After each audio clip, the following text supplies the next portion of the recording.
महिलांचा आवाज कोणी दाबू शकत नाही. स्थानिक स्वराज्य संस्थेमध्ये महिलांना 50% आरक्षण मिळाल्याने अनेक महिला सक्षम झाल्या. संपत्तीत देखील महिलांना पुरुषांबरोबर वाटा मिळाला. माजी गृहमंत्री आर पाटील यांनी डान्स बार बंद केले, पण आता लोकसभा निवडणुका डोळ्यासमोर ठेवून भाजपने लोकसभेला 33% आरक्षण देण्याचा निर्णय घेतला. हा आरक्षणाचा जुमला आहे. महिलांच्या पाठीशी राष्ट्रवादी पक्षच खंबीरपणे उभा आहे. काही लोक वाईट काळात पक्षाची साथ सोडून सत्तेत भ्रष्ट जुमला मित्रमंडळ सामील झालेत. पण हेच लोक आता पुन्हा सत्ता आली की आपल्याकडे येतील, असा टोला राष्ट्रवादी महिला प्रदेशाध्यक्ष रोहिणी खडसे यांनी लगावला. मला खरंच अभिमान आहे तुमचा, कारण महिलांसाठी कुठलंच काम सोपं नसतं. आपल्याला प्रत्येक गोष्ट ही संघर्षातून करावी लागते. कारण आपल्याला म्हणतात ना, असं सगळे चित्र दाखवतात फक्त आपल्या महिलांना 10 हात, ते खरंच असतात. ते ॲट अ टाइम आपण किती कामं करतो. म्हणजे आता इथे माझ्या माता भगिनी बसलेल्या असतील ना, त्यांच्या डोक्यामध्ये घरी विचार चालला असेल, मुलं का शाळेतून घरी आला का, नवऱ्याने जेवण केलं असेल की नाही, सासूबाईने औषधी घेतली असेल की नाही, मग माझा घराचा दरवाजा बंद केला असेल की नाही, सगळा विचार करून करून आम्ही आज इथे बसलेलो असतो. शेवटी आम्ही हुशार आहे म्हणून आपण ॲट अ टाइम 10 गोष्टींचा विचार पण करू शकतो आणि 10 कामं पण करू शकतो. मग आता ही सगळी हुशारी फक्त घरकामासाठी वापरायची का? आदरणीय पवार साहेबांनी तुम्हाला स्वतःचं व्यासपीठ दिलं. तुमचं स्वतःला सिद्ध करायचं जे व्यासपीठ दिलंय ना, त्या व्यासपीठावरती उतरून बाहेर पडायची गरज आपल्या माता भगिनींना आहे. तेव्हाच आपण महिलांना जो अपेक्षित बदल आहे ना, तो करू शकतो. सहज दिलंय का? म्हणजे राष्ट्रवादी काँग्रेस पक्ष हा महाराष्ट्रातला आणि भारतातला एकमेव पक्ष असा आहे की त्यांनी फक्त आश्वासन नाही दिलं, तर त्यांनी महिलांच्या पाठीशी खंबीरपणे उभं राहायचं काम केलं. मला सांगा, आता किती दिवस झाले आपण सगळे ऐकतोय, भारतीय जुमला पार्टीने आपल्याला नवीन जुमला दिलाय आरक्षणाचा. मग आरक्षण मिळालं का? तो कोरा चेक आहे, त्याच्यावर तारीख नाही, त्याच्यावर किंमत नाही. कधीतरी भविष्यात देऊ आम्ही. तो येत्या लोकसभेच्या इलेक्शनचा जुमला. पण आदरणीय पवार साहेबांनी आम्हाला 33% आरक्षण दिलं.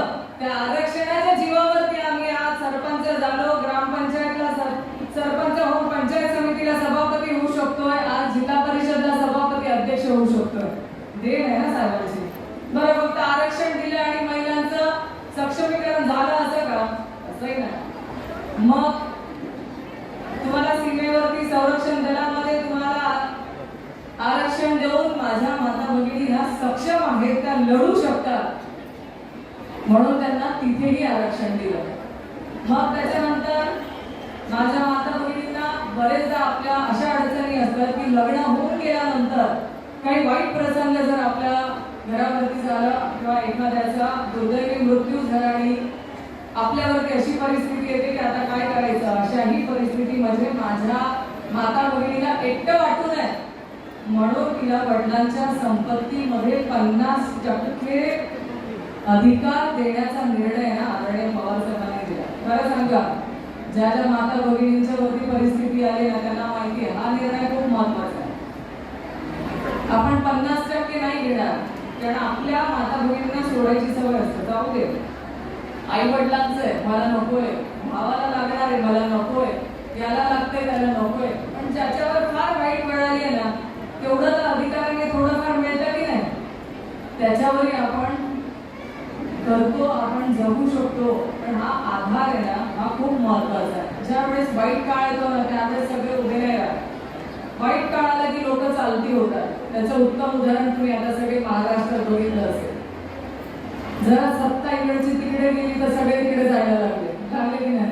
गाव कविता ताई सत्तेसाठी गेलेत ना, म्हणजे थोडे दिवस सत्ता नव्हती म्हणून तिकडे लगेच जायचं. इकडे सत्ता आली ना, काळजी करू नका. ज्या दिवशी तुम्ही सत्ता बदल कराल नाही आणि इकडे राष्ट्रवादी काँग्रेस पक्षाची सत्ता येईल ना, सगळे तिकडचे इकडे येतील. ही सगळी गर्दी तिकडे गेलेली ना, इकडे येणार आहे. कारण तुम्ही निष्ठावंत सगळे इथे आहात. आणि आम्ही का बोलू शकतोय?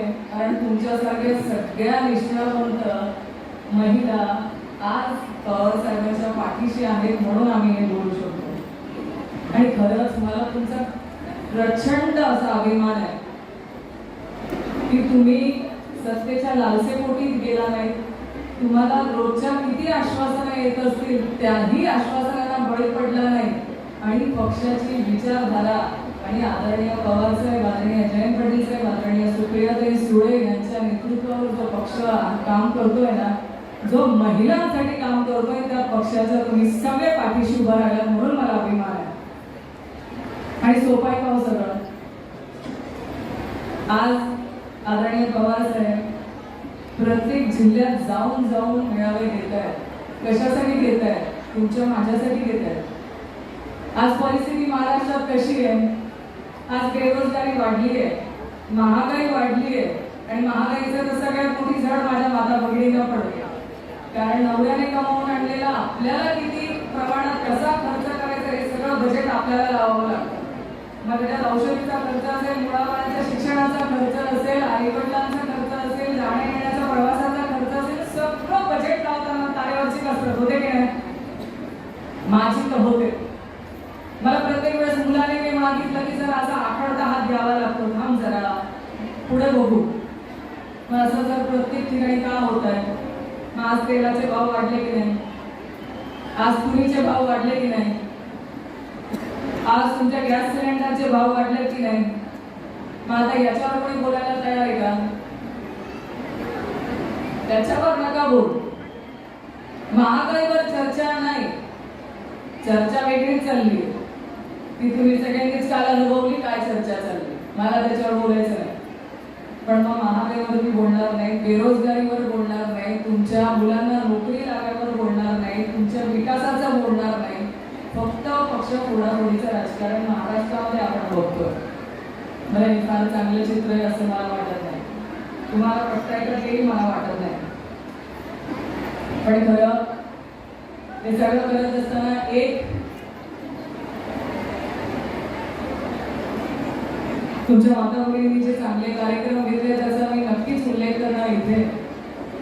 कौतुकास्पद आहेच आणि तो मी घेईलच. कारण ज्या माता भगिनी आणि महिला महाराष्ट्रामध्ये संघटन उत्तम करतायत त्यातला एक आपल्या सांगली जिल्ह्याचं महिलांचं नेतृत्व हे उत्तम आहे आणि तुम्ही करतायत. पण ह्याच्यामध्ये